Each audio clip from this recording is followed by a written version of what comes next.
তুই এখনো রেডি হইস না? দুর্গাপূজা দেখতে যাবো না? আরে এবার যাম না রে, ভাল লাগে না। আরে পীরগঞ্জ আর আমসাগর আর দিনাজপুর যে পূজা হচ্ছে মানে দেখলেই মন শান্তি।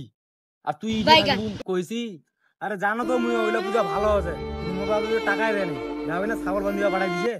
আরে বোকাইটা বুদ্ধি ভাই না, এই যে তোমার ছাগলটা আছে ছাগলটা বেচাই দিতি, বেচাই দিয়া তোর বাবা ফোন দিয়া কয় ছাগলটা বা শিয়া লেখাই নি, টাকাটা ম্যানেজ হয়ে গেল। আরে বুদ্ধিটা তো তুই ঠিকই দিছি রে, এই ছাগল টাকা বিক্রি করে দিবি।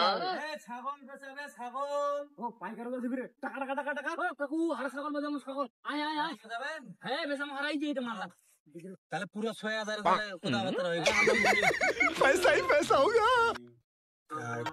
ছয় এই রে টাকা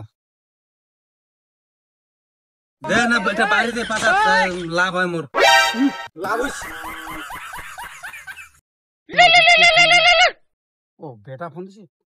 হ্যাঁ বা হ্যাঁ বেটা কি যায়? ওই ছাগলটা জঙ্গলে ধরে বাঁধি, ছাগলটা শিয়ালে খাই ফেলাইছে। আমি একটা ছাগল খাই ফেলাইছে, তা কি হইছে? তুই বাড়ি চলে আয়।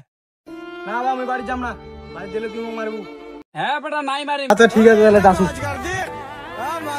চল।